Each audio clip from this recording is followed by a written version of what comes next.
The dog didn't look lost. He looked like he was on a mission. Traffic screamed. Tires burned against wet pavement.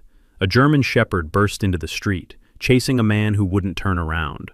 And in the middle of that chaos, a former U.S. Marine stepped forward without thinking. Because once you've ignored a warning bark and buried your best friend under foreign soil, you don't hesitate again. Caleb Mercer had spent 8 years trying to forget the sound of a K9's final signal in Helmand. Now another shepherd was standing in front of him, steady, unshaken, wearing a missing poster on the wall behind him like a silent accusation. This wasn't a stray. This was a scent that refused to die. But what if the dog wasn't lost at all? What if he was still trying to finish the mission his handler was too afraid to face? Before we go further, tell me, have you ever ignored a warning you wish you hadn't? If this story speaks to you, like, subscribe, and share it with someone who believes loyalty still means something. Portland never tried to impress anyone in the morning. It simply existed. Low sky, soft drizzle, and the smell of wet asphalt rising from streets that had learned to endure more than they displayed. Burnside Avenue stretched gray and patient beneath a curtain of steady rain, traffic moving in disciplined waves, headlights bleeding gold into the mist. Caleb Mercer stood at the edge of the crosswalk, with his hands tucked into the pockets of a worn olive field jacket. He was 43, broad-shouldered, thick through the chest and arms in the way of a man who maintained strength, not for appearance, but because he did not know how to live inside neglect. His dark hair was clipped short, Marine regulations still lingering years after discharge. A faint scar traced the ridge of his jaw. His face was angular, severe without trying to be, clean-shaven and weathered in a distinctly American way. He stood tall, but never relaxed fully. Men like Caleb did not lean into walls. They positioned themselves near them. The light turned white. He stepped forward. That was when the engine roared. The sound cut through the rain like metal tearing.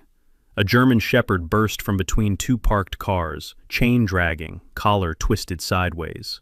The dog's body was all muscle and velocity, black saddle slick with rain, tan legs driving hard against pavement. The chain clanged behind him as he launched straight into the flow of traffic. An SUV fishtailed, brakes screamed, someone shouted. The dog wasn't running blind. He was chasing someone. A man in a dark knit beanie and charcoal hoodie was already halfway across the intersection, head down, moving fast but not running, just walking with urgency. He never looked back. Caleb didn't think. The Marine reflex was older than reason. He pivoted, lunged forward, and collided with the dog just as the SUV veered sideways. The impact sent both of them rolling across slick white paint lines. The vehicle screamed past, close enough that Caleb felt the heat of its engine against his shoulder. They stopped hard against the curb. The world paused. Rain tapped against metal and glass. The dog was already up, not barking, not panicked. He stepped between Caleb and the street, stance wide, ears erect, body angled protectively. His amber eyes locked onto the retreating figure in the beanie, focused, calculating, not confused. Caleb pushed himself upright slowly, ignoring the ache spreading across his collarbone. He studied the dog, 5, maybe 6 years old. Thick chest, clean musculature, no malnourishment. This wasn't a stray. The dog didn't look at Caleb with gratitude. He assessed him. Then he looked back toward the disappearing man. Caleb followed the line of sight, and that's when he saw it. On the brick wall behind them, half soaked by rain. Missing, retired K9 Rexford Hale. Below the bold text was a photograph. Same dog, same scar near the left foreleg, same steady gaze. Caleb reached up and tore the flyer from the wall.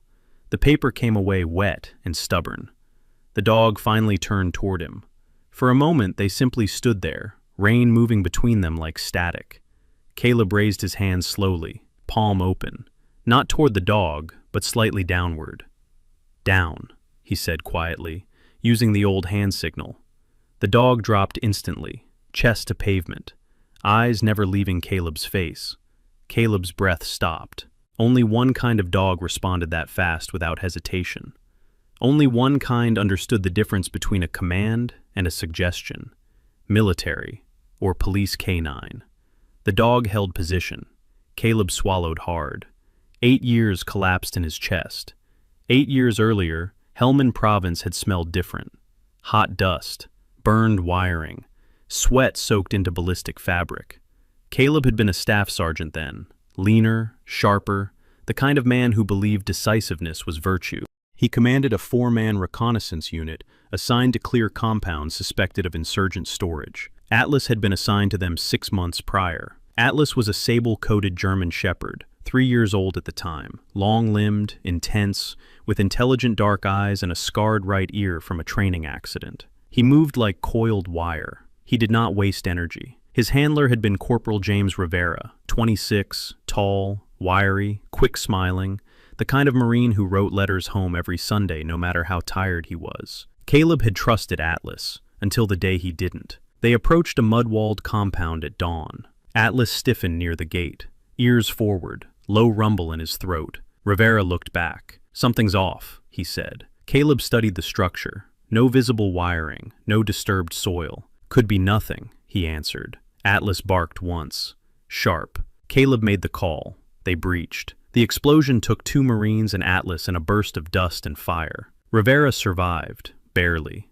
Atlas did not. In the official report it read, "IED concealed beneath entry threshold. No prior detection confirmed." Caleb never corrected it. Atlas had detected it. Caleb had chosen momentum over instinct. Rain returned him to Burnside Avenue. The shepherd in front of him remained in position, disciplined, steady. Caleb lowered his hand. The dog rose smoothly, shaking once, water scattering. "You shouldn't be out here," Caleb muttered. The dog's gaze shifted again, back toward where the man in the beanie had vanished. Caleb studied the direction. Why chase him? Recognition? Scent? He crouched slowly. The dog didn't retreat. Up close, Caleb could see a faint white scar near the left foreleg. Old, surgical perhaps. The collar was worn but clean, not abandoned. A woman approached cautiously from the sidewalk. She was in her late 30s, medium height, dark hair tied into a low ponytail. Her name tag read, Sarah Kim, barista.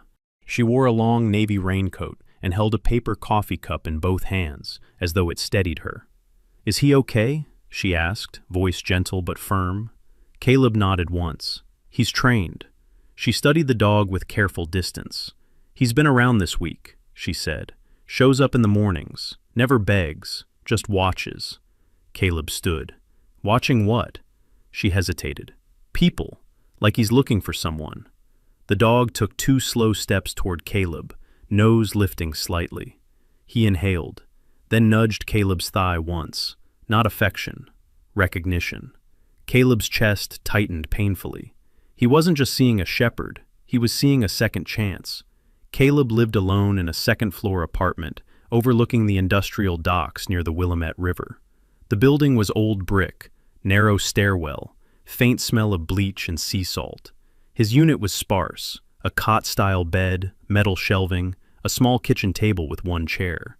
He worked nights as a security guard for the shipping yards, 12-hour shifts walking fenced perimeters, checking locks, noting nothing most nights. He liked the predictability. His neighbors rarely saw him. He paid rent on time. He kept noise minimal. He did not socialize. In the corner of his living room was a small wooden box. Inside it lay Atlas's collar. The leather had cracked at the bend. The metal tag bore only a number and a unit designation. Caleb had never polished it. He had never thrown it away. Back on Burnside, the rain softened. Caleb folded the missing flyer and slipped it into his jacket. He tried the hand signal again. "Stay." The shepherd froze in place. Caleb stepped backwards slowly. The dog did not move. Good discipline, strong retention. Caleb stopped 5 feet away. The dog's eyes never left him. Something old and painful moved inside Caleb's ribs.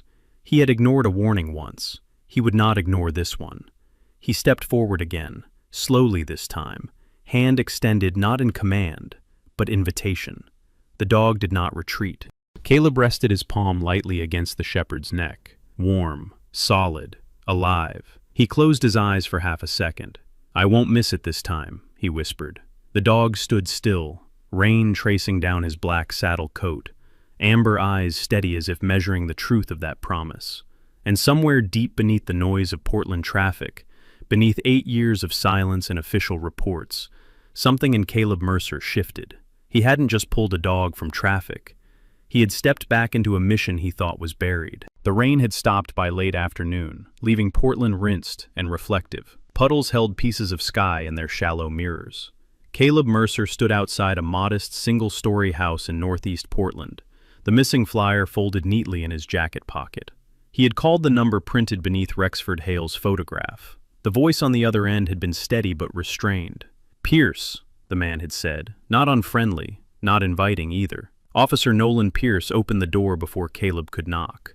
Nolan was in his early 40s, broad through the shoulders but softer around the edges than a man who still wore a badge daily. He had short sandy hair graying at the temples and a trimmed beard that failed to hide the fatigue in his face. His eyes were pale blue, clear, observant, but guarded. He wore a plain gray sweatshirt and jeans, the kind of off-duty uniform worn by men who prefer not to advertise authority. He sized Caleb up immediately. "Marine," Nolan said, noticing the posture, the haircut. "Former," Caleb replied. They shook hands once, firm, no lingering. Inside, the house was clean, but quiet in a way that suggested absence. Framed photos lined a narrow hallway wall, one of Nolan in full K9 unit gear beside a younger, more angular Rex, another of a boy around 12, thin and tall for his age, brown hair falling into cautious eyes. "My son, Ethan," Nolan said, following Caleb's glance. "He's at his mom's this week." The living room held a large dog bed near the window, empty. Caleb noticed that before anything else. "You saw him?" Nolan asked. Caleb nodded. "Burnside. Nearly got himself killed chasing someone." Nolan stiffened almost imperceptibly.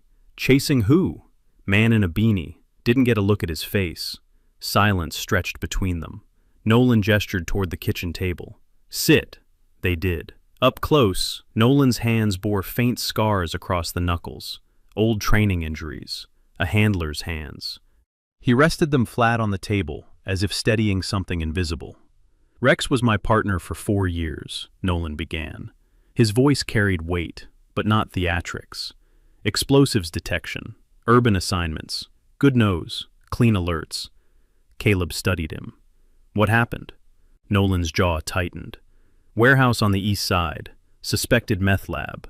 We had intel about volatile storage, but not about secondary devices." He exhaled slowly. "Rex alerted near a loading dock. We cleared one container. Thought that was it." He paused. A secondary explosion went off inside the structure.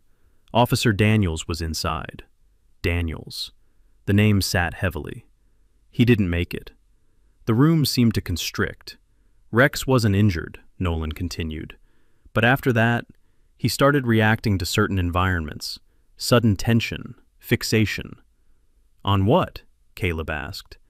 "Chemical scent profiles, fertilizer compounds, industrial ammonia." Caleb leaned back slightly. "And they called that instability?" Nolan's mouth curved faintly, humorless. Department psych evaluator labeled it heightened reactive behavior. Said he wasn't reliable for urban patrol. So they retired him. 6 months later. Caleb glanced toward the empty dog bed. "And he's been with you since?" Nolan nodded. "But?" Nolan didn't answer immediately. Instead, he stood and walked toward a small file cabinet near the hallway. He retrieved a folder and handed it across the table. Veterinary records. Caleb opened it carefully. Routine physicals, weight stable, no neurological irregularities, no documented aggression. Signed, Dr. Elise Harrow, DVM. "Doesn't look unstable," Caleb said quietly. "He's not," Nolan replied. The words carried quiet conviction. "Then what is he?" Nolan's eyes flickered toward the window, as if calculating how much to reveal. "He reacts to a scent profile connected to that warehouse case. Same compound signature." And that case was closed. Closed. Caleb felt something old stir inside him, the weight of official conclusions that didn't match lived reality. "Closed how?" he asked. "Accidental detonation due to improper storage." "And you believed that?" Nolan's fingers curled slightly against the tabletop. "I filed an internal memo questioning inventory discrepancies." Caleb waited. "They transferred me to administrative duty for 6 months," Nolan said evenly. "Informal warning. suggested I let it go. And you did. It wasn't an accusation. It was observation. Nolan didn't flinch. I have a son, he said. He stood and walked to the hallway again, retrieving a photo frame. He handed it to Caleb. Ethan Pierce, 12 years old, slim, thoughtful-looking. A faint surgical scar visible near his collarbone in the photograph. Congenital heart defect, Nolan said. 2 surgeries already. Insurance through the department covers most of it. The unspoken hung between them. If Nolan pushed too hard, if he lost his pension, his position, Ethan lost coverage. Caleb understood that calculus. I'm not proud of backing down, Nolan added quietly, but I'm not ashamed of protecting my kid. Caleb nodded once. There was no cowardice in that, just weight. When did Rex disappear? Caleb asked. 3 days ago, Nolan said. Early morning. I let him into the yard. He froze near the fence, nose up, like he'd caught something. And? He bolted, cleared the fence before I could react. Toward what? Street traffic. Burnside. Caleb leaned forward. He chased a man today. Nolan's eyes sharpened. Describe him. Medium build, dark hoodie, knit cap, didn't look surprised. Nolan stood abruptly and moved to a small desk drawer. He pulled out a thin file and flipped it open. Inside were photos, grainy mugshots. He slid one across the table. Marcus Laird, Nolan said, arrested in connection with that warehouse operation. Minor charges stuck, served 8 months. Caleb studied the photo. Same build. Released last week, Nolan added. The room felt colder. Rex recognizes the scent, Caleb murmured. Nolan nodded slowly. Every time he caught residual trace in that case, his body reacted. Not random. Specific. Not instability, Caleb said. No. Pattern recognition. Nolan's gaze held his. You think he's tracking Laird? I think he caught something familiar and followed it. And you didn't? Nolan looked down. I can't justify reopening a closed case without evidence. Caleb felt the weight of that sentence. Evidence. The kind that comes too late if you ignore the signal.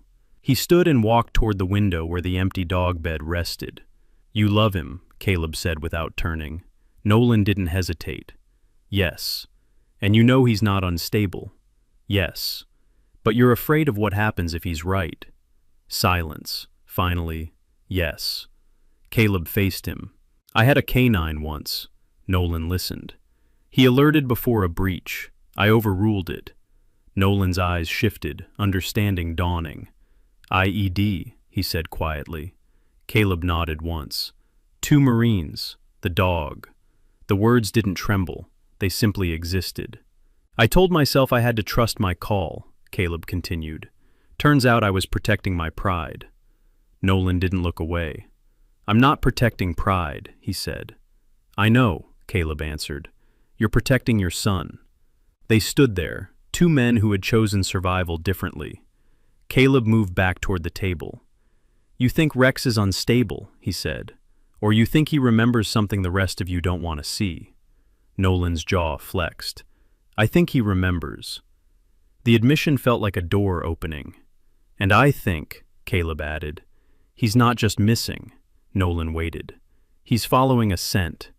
Outside, a car passed slowly along the wet street. For the first time since Atlas, Caleb felt something align. Not guilt, not grief. Direction. He wasn't just chasing a dog. He was following a pattern he once ignored. Nolan closed the file and slid it back into the drawer. If you see him again, he said carefully, call me. Caleb met his gaze. I will. But as he stepped back into the damp Portland air, the folded flyer heavy in his pocket, he knew something had shifted beyond a missing canine. He wasn't walking away from a domestic errand. He was stepping into a scent trail that led somewhere buried. And this time, he intended to listen. The east side of Portland had a different silence at night. Not the quiet of suburbs, but the hollow stillness of industry. Empty loading docks, metal siding whispering under wind, the faint chemical tang that clung to abandoned warehouse districts like a forgotten warning. Sodium streetlights hummed overhead, casting pale orange halos over cracked asphalt. Caleb Mercer parked his truck 2 blocks from the old warehouse site. He moved like he always did, controlled, deliberate, shoulders squared but not tense. At 6 feet tall and built with the compact power of a man who had once worn body armor for a living, he didn't blend into crowds easily. But here, among stacked pallets and idle forklifts, he became another shadow. He hadn't told Nolan he was coming. This wasn't recklessness, it was instinct. The chain-link fence around the warehouse property sagged in one corner, repaired unevenly where it had once been breached during the explosion. The building itself still bore scars: blackened brick near a loading dock, patched sheet metal roofing that didn't quite match. Caleb stepped closer, breath visible in the cooling air. That was when he saw him. Rex. The German Shepherd stood near the side entrance, body angled toward the door as if studying it. Under the streetlight, his black saddle coat shone faintly. His ears were erect, tail low but steady. He didn't look frantic, he looked patient. Caleb didn't call out. He waited. Rex sensed him before turning. His head pivoted smoothly, amber eyes catching the light. They locked on Caleb. No sprint, no leap. The dog approached slowly, each step measured. When he reached Caleb, he lowered his nose to the Marine's hand and inhaled deeply. Recognition, not of ownership, of familiarity. Caleb felt it in his chest, the subtle shift, the acknowledgement. "Easy," he murmured. Rex circled once, scanning the surroundings, then walked 5 paces toward the warehouse door. He stopped, looked back, not beckoning, just checking. Caleb followed at a distance. Rex lowered his head near the concrete seam, where the loading dock met the building wall. His nostrils flared. He held there, body rigid, not alarmed, not aggressive, focused. Caleb knelt beside him and caught the faint scent drifting in the damp air. Fertilizer, ammonia-based compound, industrial, the same profile Nolan had described, and the same faint edge Caleb remembered from Helmand, when Atlas had stiffened outside the compound gate. Rex lifted his head and scanned toward the street beyond the fence. Not random, directional. Caleb stood slowly. "Marcus Laird," he muttered, "released last week, back in the neighborhood." Rex hadn't wandered, he had reacquired. The dog suddenly turned toward the street, ears twitching. Footsteps echoed somewhere in the distance, someone crossing gravel. Rex froze, nostrils wide. Then the scent faded. He relaxed half an inch. Not disappointment, assessment. Caleb exhaled slowly. The dog wasn't playing detective. He was reacting, memory encoded in nerve and muscle. The next morning, Caleb stood outside a small brick building with frosted windows etched in understated lettering. Harrow, Veterinary and Rehabilitation. Dr. Elise Harrow opened the door herself. She was in her early 50s, tall and slender, with silver streaks threading through dark hair pulled into a low knot. Her posture was upright, precise. Thin wire-frame glasses rested on a sharp nose, and her eyes, gray and attentive, missed little. She wore a long charcoal cardigan over scrubs, practical boots beneath. There was nothing ornamental about her, only efficiency. "You're not here for a routine checkup," she said before Caleb spoke. Her voice was calm, but not soft. "No," Caleb admitted. She stepped aside and gestured him in. Inside, the clinic smelled faintly of antiseptic and dog shampoo. A tabby cat lounged atop a filing cabinet, elderly and indifferent, one ear nicked from some forgotten skirmish. "That's Bishop," Elise said without looking. "He thinks he owns the place." Caleb nodded faintly. "I saw Rex last night," he said. Elise paused mid-step. "Near the warehouse?" He blinked. "You knew?" "He came here 2 days ago," she replied. "Scratches on his foreleg. Nothing serious." "Why didn't you call Nolan?" She gave him a measured look. "Because Nolan doesn't need another reason to feel like he's losing control." Caleb studied her. "You believe Rex is unstable?" Her lips tightened slightly. "No." She walked toward her office and retrieved a tablet. With a few taps, she pulled up clinic records. Neurological responses normal. Stress markers within expected range for retired working canine. No aggression toward humans or animals during visits. "Then why the department label?" Caleb asked. Elise leaned against the desk. "Because when a dog reacts to a scent that implicates liability, it's easier to call it trauma than to reopen a case." Caleb absorbed that. she continued. Dogs like Rex don't invent patterns. They respond to stimuli. You can't counsel a canine out of scent memory. Her eyes shifted toward him. Why are you really here? Caleb hesitated. The words felt heavier than expected. I had a dog once, he said. She didn't interrupt. I thought he misread a signal. He swallowed. I was wrong. Elise's gaze sharpened, not judgmental but penetrating. What was his name? Atlas. She nodded slowly. And you've been carrying that decision since. It wasn't a question. Caleb exhaled through his nose. He alerted. I called it a false positive. Silence stretched. Then Elise said quietly, Canines don't guess. They react. The sentence struck him harder than expected. He felt it land somewhere behind his sternum, heavy and precise.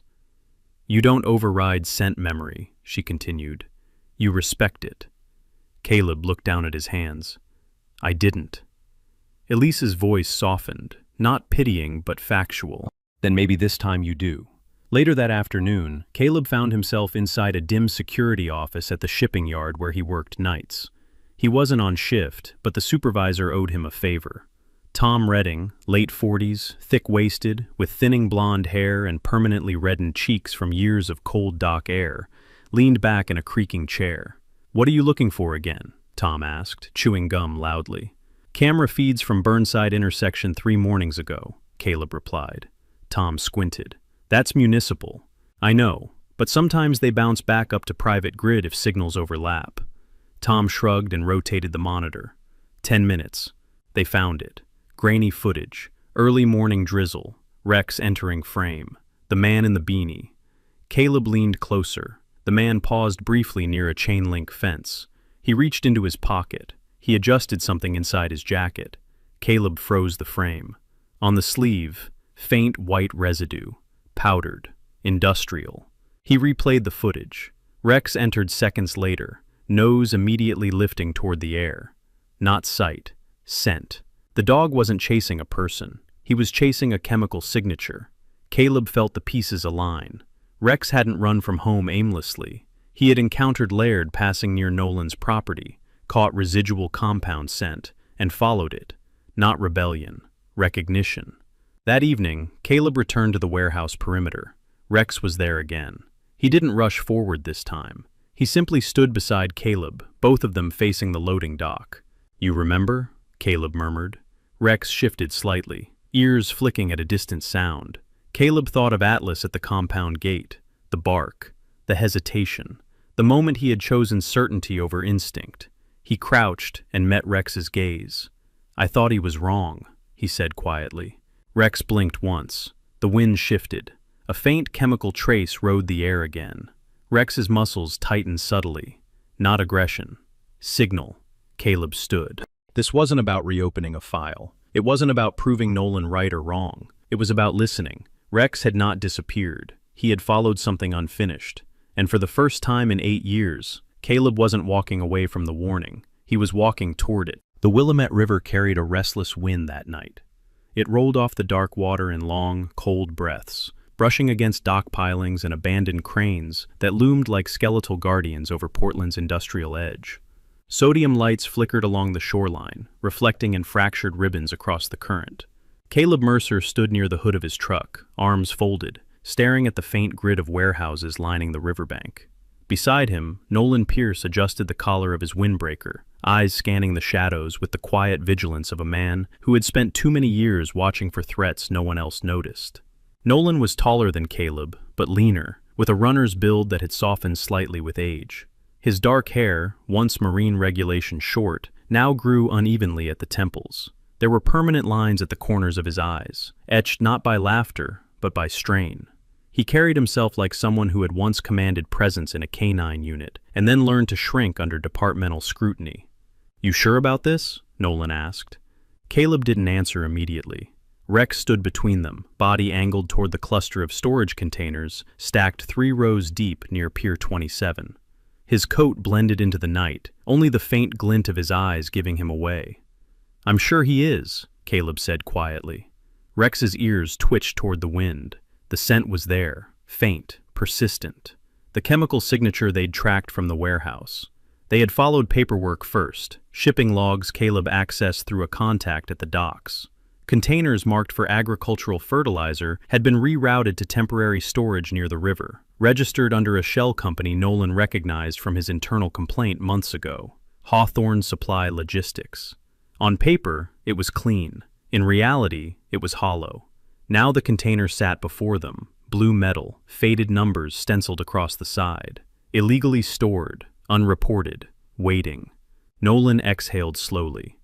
If this connects back to Laird, we're stepping on landmines. Caleb gave him a look. I've stepped on worse. But he knew what Nolan meant. This wasn't Helmand. This was Portland, and careers could be destroyed more quietly than bodies. They moved toward the fence line. Caleb's gait was measured, deliberate, each footfall calculated. Years of patrols in hostile terrain had burned caution into his bones. But beneath that discipline lived another instinct, the impulse to act first, to neutralize threat before it multiplied. A flicker of movement caught his eye. A beam of light cut across the far side of the warehouse. Someone was inside. Caleb's jaw tightened. 2 o'clock, he whispered. Nolan followed the angle. A flashlight glow swept briefly across corrugated metal. Caleb's pulse sharpened. His mind mapped entry points instantly. The side door, the blind spot behind stacked pallets. He could close distance in under 15 seconds. Take control, secure, end it. He stepped forward. Rex did not move. Caleb halted mid-stride. The dog stood still, ears erect, nose working the air. No bark, no alert, just stillness. Caleb frowned. The light flickered again. Nolan shifted anxiously. We go now, we catch him. Rex remained motionless. Caleb's muscles coiled, ready to spring. 8 years ago, Atlas had barked at a compound gate. Caleb had overridden the signal. Tonight, Rex offered no warning, and that absence was its own signal. Wait, Caleb said. Nolan stared at him. Wait? Caleb, we lose him. Wait. Rex's head tilted slightly, then he pivoted, slowly, deliberately, and began walking along the fence toward the rear of the warehouse. Not reacting to the light, redirecting. Caleb's breath slowed. He followed. They circled wide, boots crunching softly over gravel. Behind the structure, near a secondary loading dock, Rex stopped. His body stiffened. A low, controlled growl vibrated in his chest. Not loud, but unmistakable. Caleb peered around the corner.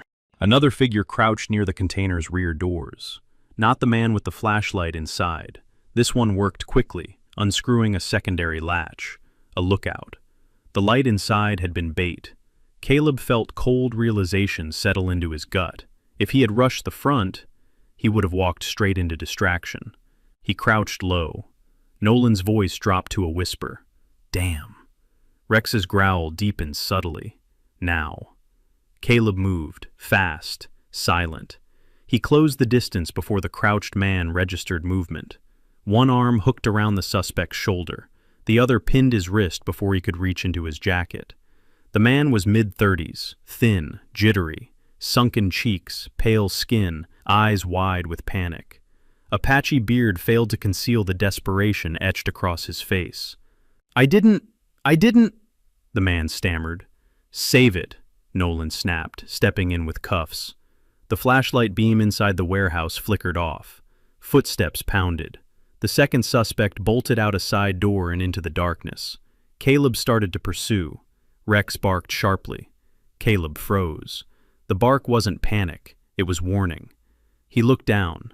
Near the base of the container door, thin wires trailed from a poorly concealed casing tucked beneath a tarp. Improvised, crude, but real. Caleb's pulse slowed, not in fear, but clarity. If he had chased the runner, he would have crossed directly over the trigger. He exhaled. Bomb squad, Nolan muttered under his breath. The suspect in cuffs trembled visibly now. Caleb knelt near Rex, resting a hand lightly on the dog's shoulder. Good call, he murmured. Rex's ears remained forward, gaze locked on the device. He hadn't reacted to the flashlight. He had waited for the scent to confirm threat. Caleb swallowed. He had almost rushed. Again. The old impulse. The same pattern. Act before confirmation. Atlas had paid for that once. Tonight, Rex had prevented it. Later, as emergency vehicles secured the perimeter and the second suspect vanished into the industrial maze, Caleb and Nolan stood beside the river. Red and blue lights reflected in rippling water. Nolan rubbed his hands together, breath visible. "I filed reports," he said quietly. "Months ago. Internal Affairs flagged it. Then nothing." His shoulders slumped slightly. "My supervisor told me to let it go. Said fertilizer storage wasn't my jurisdiction." He stared at the water. "My son's 12. Asthma. If I lose pension coverage..." His voice trailed off. Caleb studied him. Nolan wasn't afraid of confrontation. He was afraid of consequence. "I get it," Caleb said. Nolan gave a humorless laugh. "Do you?" Caleb's gaze drifted to Rex. "I know what it's like to believe one decision could destroy what you have left." Nolan looked at him, waiting. Caleb rarely offered pieces of himself freely, but tonight, something shifted. "I made a call once," Caleb said. "Thought I was protecting my men." He paused. "I was protecting my pride." The river wind carried silence between them. "I won't do that again." Nolan nodded slowly. "You ready to push this further?" Caleb didn't hesitate this time. "Yes." Not reckless, resolved. As the bomb squad carefully dismantled the device and cataloged the chemical contents, Rex sat calmly at Caleb's side. Alert, present, unshaken. Caleb crouched once more and met the dog's steady gaze. "Thank you," he said softly. Rex blinked once, tail giving a faint, restrained sweep. For the first time in years, Caleb felt something unfamiliar. Not redemption, not yet, but correction, a decision made differently. He hadn't overridden the signal. He had listened, and because of that, they were still standing. The night deepened over the Willamette. The container remained sealed, the truth inside it waiting. And this time, Caleb Mercer would not charge ahead to silence his fear. He would move when the signal came. No sooner, no later. Rain returned like a memory Portland could never quite shake. It came in long, silver threads, slanting sideways under river wind, washing over asphalt and steel until the entire industrial stretch near the Willamette shimmered under a dull gray sky. The earlier arrest had shaken something loose in the network, but not enough to end it. Caleb Mercer stood beneath the overhang of an abandoned loading dock, water dripping from the brim of his old Marine cap. He no longer wore uniforms, but discipline still clung to him like a second skin. Broad shoulders, weathered face, eyes that seemed perpetually narrowed, not in anger, but in analysis. He looked like a man who had survived something large, and never quite stepped out from under it. Rex stood at his side, muscles taut beneath rain-darkened fur. The scent trail they had tracked the previous night had grown faint.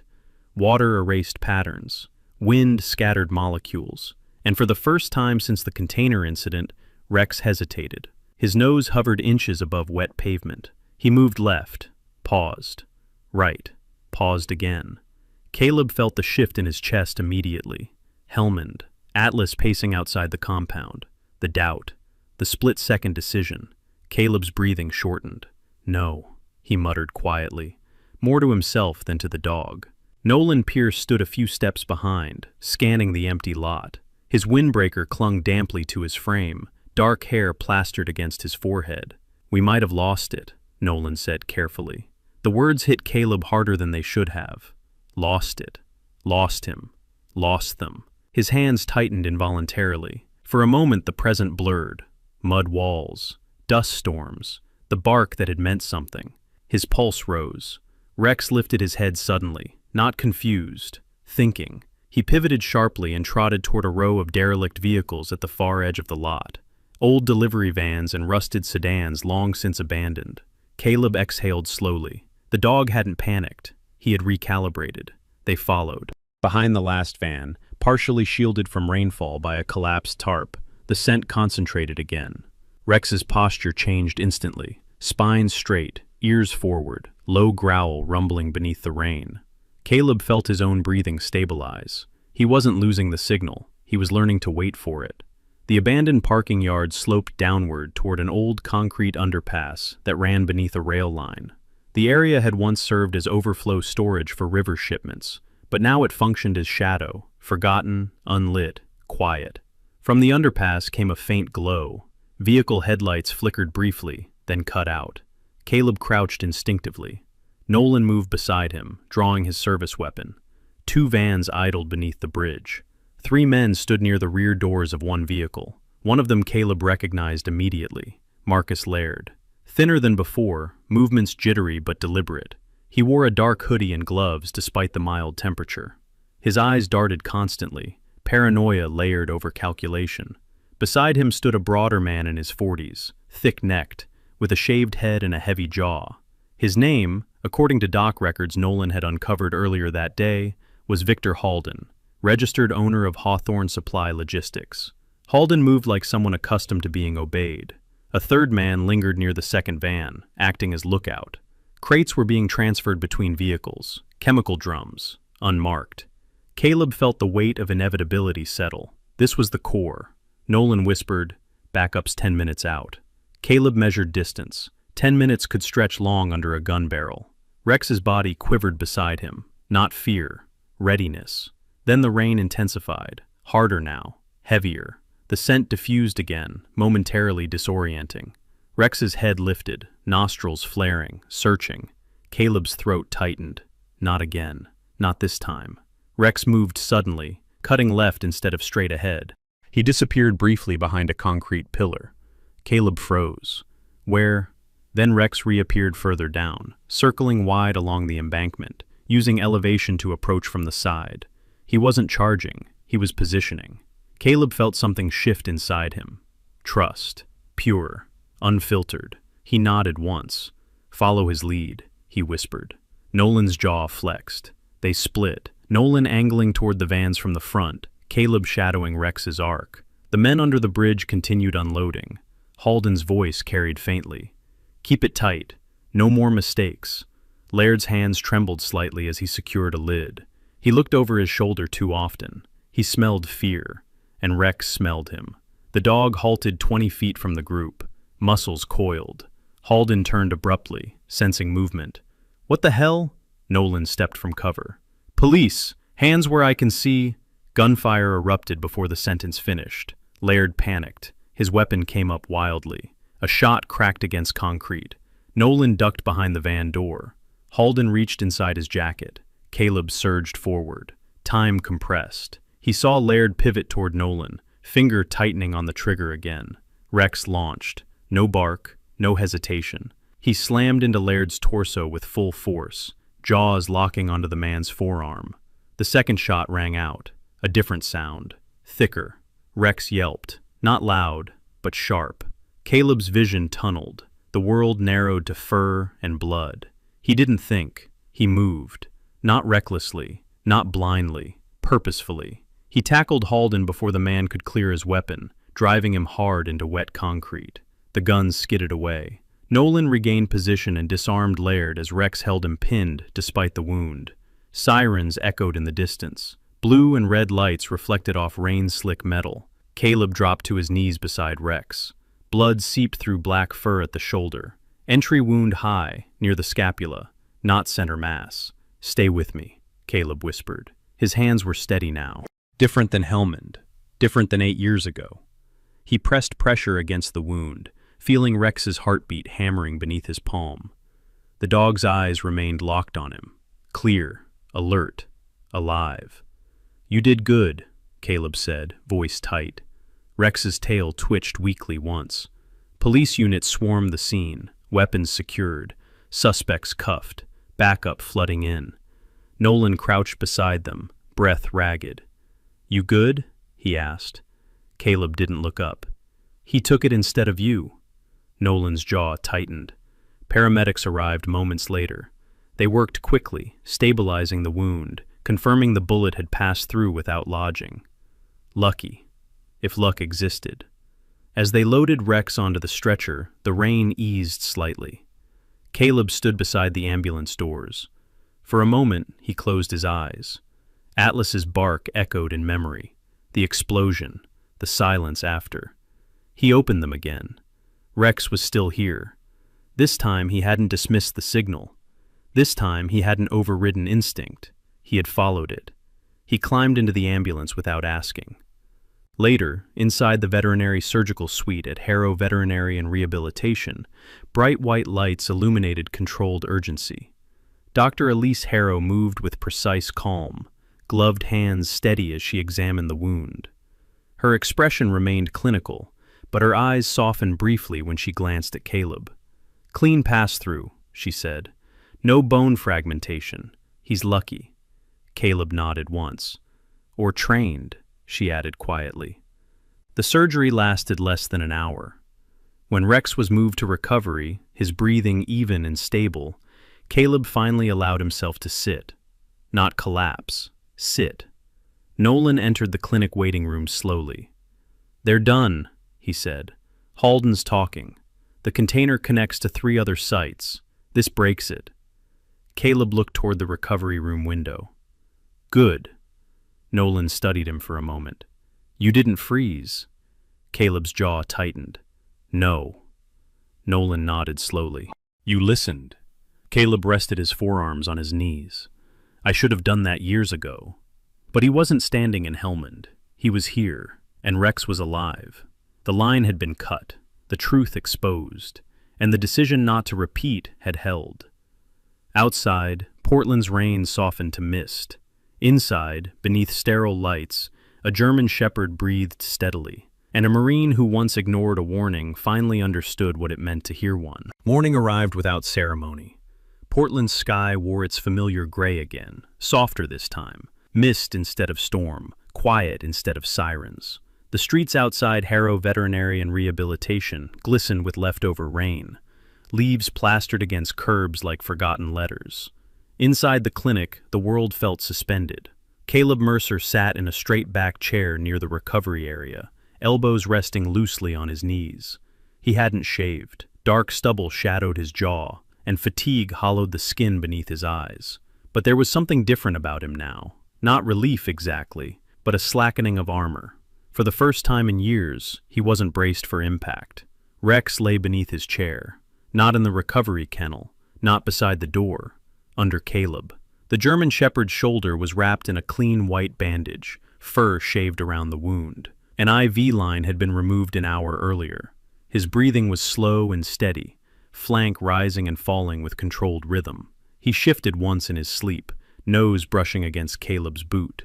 Caleb glanced down instinctively. His hand hovered in the air for a second before lowering gently to rest on Rex's neck. The contact was light, respectful. Across the room, Nolan Pierce stood near the window. He had removed his windbreaker, revealing a plain navy button-down shirt that fit loosely over his lean frame. His posture was stiff, not with tension, but with something more complicated.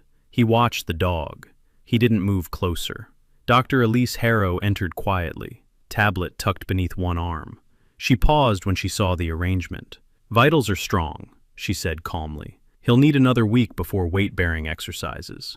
Her voice remained clinical, but a faint curve touched her mouth as she glanced at Rex's chosen position. "He made his decision," she added softly. Nolan's jaw flexed. Caleb looked up at her. "He should be with you," Caleb said, nodding toward Nolan. Elise tilted her head slightly. "Dogs don't calculate loyalty the way humans do," she replied. "They calibrate safety." She stepped closer to Rex and crouched briefly, checking the bandage. "He's choosing where he feels alignment." Nolan exhaled slowly. Alignment. The word settled heavily in the room. After Elise left, silence stretched. Outside, a delivery truck rattled past, momentarily shaking the window glass. Finally, Nolan crossed the room. He didn't kneel. He didn't call Rex's name. He simply stood beside Caleb's chair and looked down. Rex's eyes opened halfway. He didn't rise. His tail thumped once, soft against the tile. Acknowledgement, not departure. Nolan swallowed. "I thought he ran," he said quietly. Caleb didn't respond immediately. "He didn't," Caleb said at last. Nolan's gaze remained fixed on the dog. "For weeks I told myself he'd gotten unstable, that something snapped after the explosion." He let out a thin breath. "It was easier than admitting I'd stopped listening." Caleb shifted slightly. Rex adjusted beneath the chair, settling more fully against Caleb's boots. Nolan noticed. He nodded once, slow and understanding. "He's not leaving me because he's disloyal," Nolan said. "He's staying because you needed a chance to trust again." The words hung between them. Caleb's throat tightened unexpectedly. He stared at the opposite wall, jaw working. Nolan lowered himself onto the adjacent chair. Up close, the lines around his eyes looked deeper than before. He wasn't an old man, but responsibility had aged him early. "My son asked me last night if the dog was brave," Nolan continued. Caleb glanced at him. "What did you say?" "I said bravery's just loyalty without fear." He paused. "He asked if Rex was loyal to me." Caleb waited. "I told him yes," Nolan said, "but I didn't say it was exclusive." A faint smile tugged at Caleb's mouth. Rex shifted again, pressing his side lightly against Caleb's ankle. Nolan leaned forward slightly, elbows resting on his knees, now mirroring Caleb's posture. "You know," he said quietly, "there are some scents that cut deeper than home." Caleb looked at him. Nolan continued, eyes distant. "Training imprints, trauma, signals that embed themselves so far back they override comfort."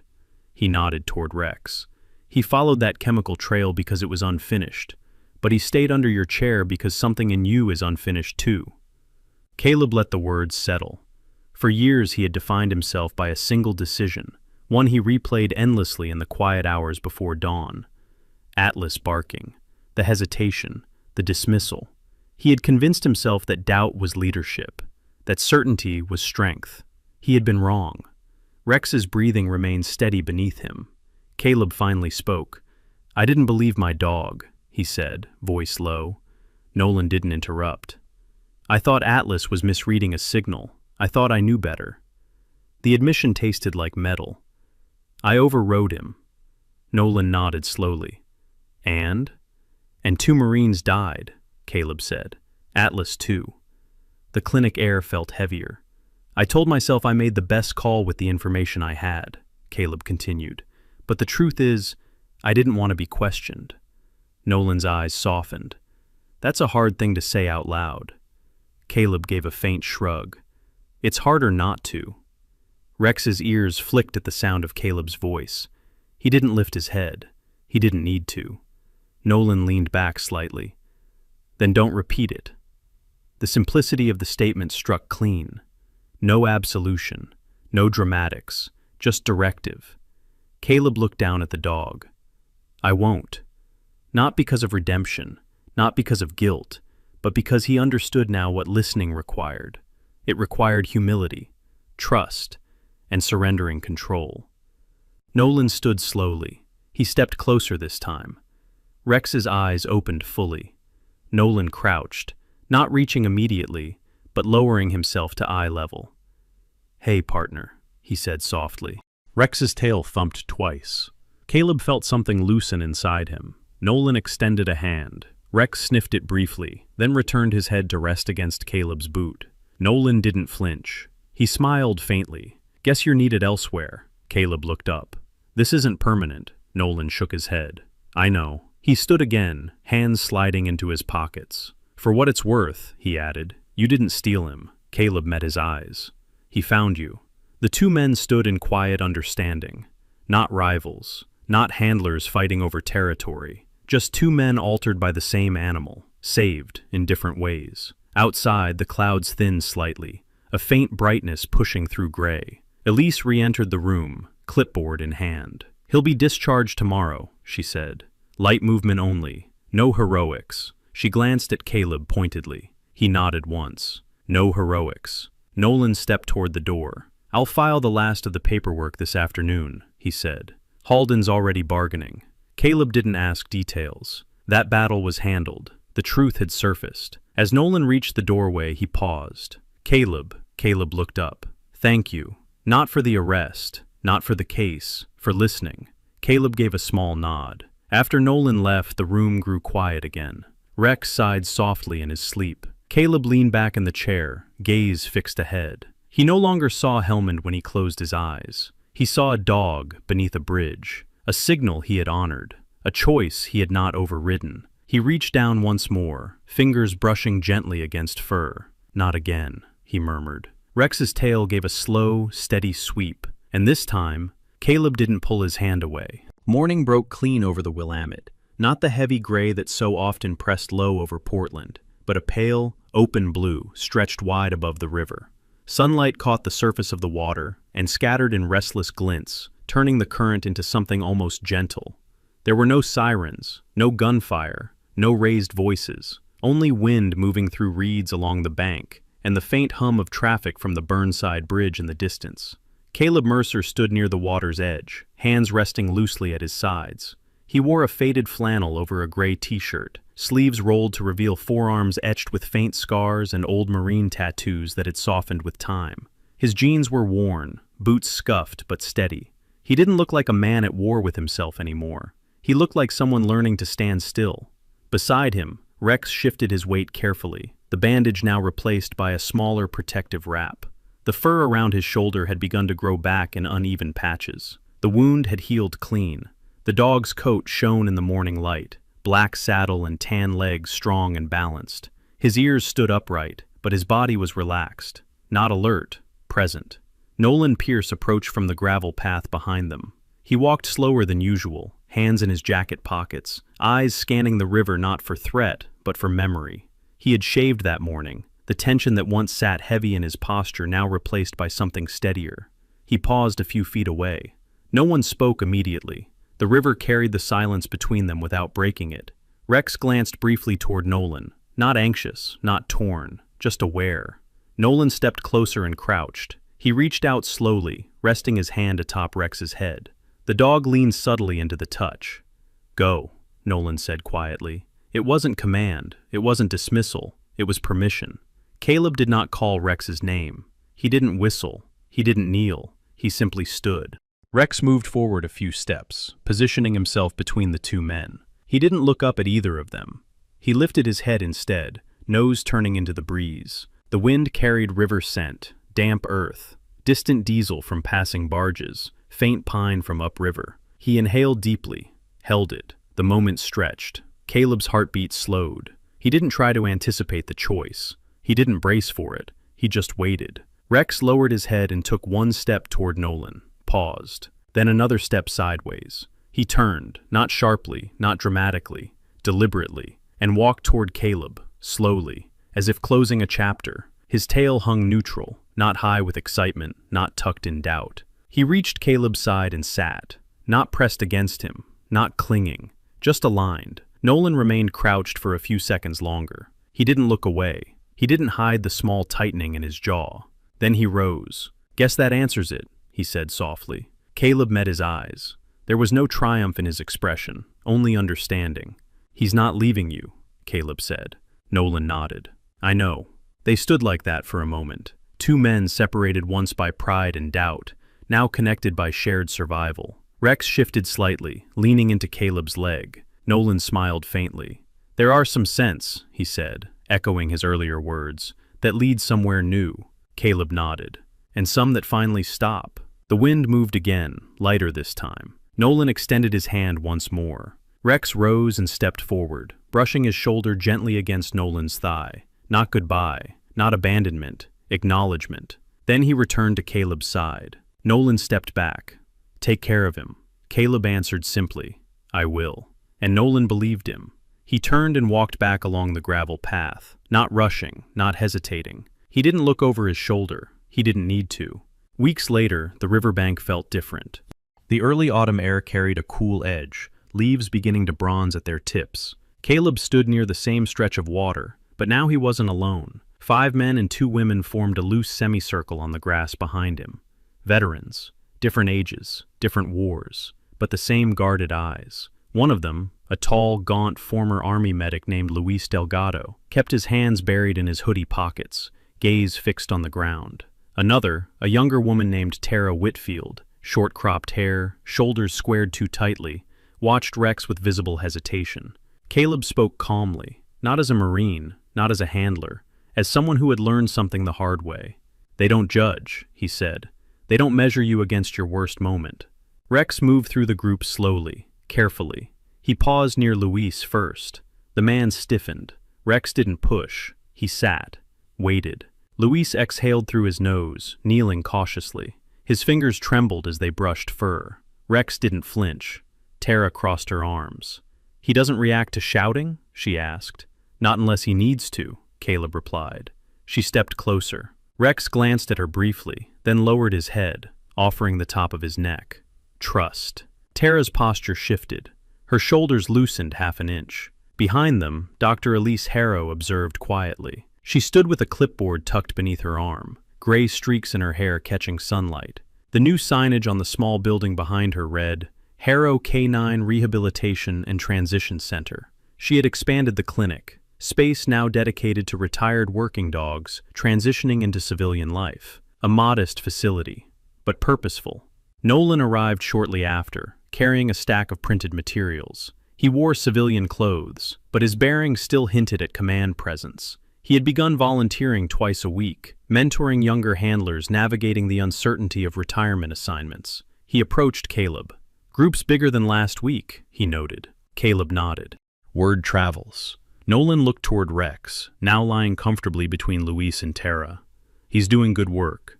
Caleb allowed himself a faint smile. "So are you." Nolan shrugged lightly. "Figured if I couldn't fix the department, I could at least help the next generation not make the same mistakes." Caleb understood that impulse, not to erase the past, but to redirect it. Later that afternoon, after the group dispersed, Caleb remained by the river with Rex. He crouched this time, not because he needed to, because he wanted to. Rex stood still, watching the water ripple. Caleb studied him. The dog didn't look like a symbol. He didn't look like redemption. He looked like what he had always been, a signal. Caleb reached down, resting his hand lightly on Rex's shoulder, the healed one. "You saved me," he said quietly. Rex blinked once, ears flicking at a distant gull's cry. Caleb stood again. He didn't think about Atlas as often now. When the memory surfaced, it no longer came with accusation. It came with context. He had been younger, more certain, less willing to wait. He had learned, not because someone told him to, because a dog stood still. And he listened. The wind shifted gently along the river. Rex lifted his nose once more, inhaled, held. There was no urgency in it, no alarm, just presence. Caleb didn't ask what he smelled. He didn't need to. For the first time in years, there was no unfinished trail pulling him backward, only open air, and the quiet understanding that sometimes the bravest act a man can make is not charging forward, but waiting for the dog to stand still. There are moments in life when we think we have lost everything, lost the mission, lost the people who trusted us, lost the chance to ever make it right. Caleb believed that for 8 long years. He believed one decision defined him forever. But sometimes, God does not rewrite our past. He sends us another moment, another signal, another chance to listen. Rex was not just a dog who followed a scent. He was a reminder that what feels like an ending can be the beginning of restoration, that loyalty does not die in explosions, that truth has a way of rising back to the surface, and that when we are brave enough to stop running from our guilt, grace meets us there. Maybe that is the quiet miracle in this story. Not the arrest, not the survival, but the healing of a heart that thought it was beyond repair. If this story touched you, tell us in the comments what part stayed with you the most. Have you ever been given a second chance you did not think you deserved? Share this video with someone who needs hope today. And if you believe in the power of faith and redemption, subscribe to this channel so we can continue telling stories that remind us we are never too far gone. We pray that peace finds you where you are, that courage rises in your hardest moments, and that when life grows quiet, you will have the strength to listen. Sometimes the miracle is not the rescue. Sometimes the miracle is learning to trust again.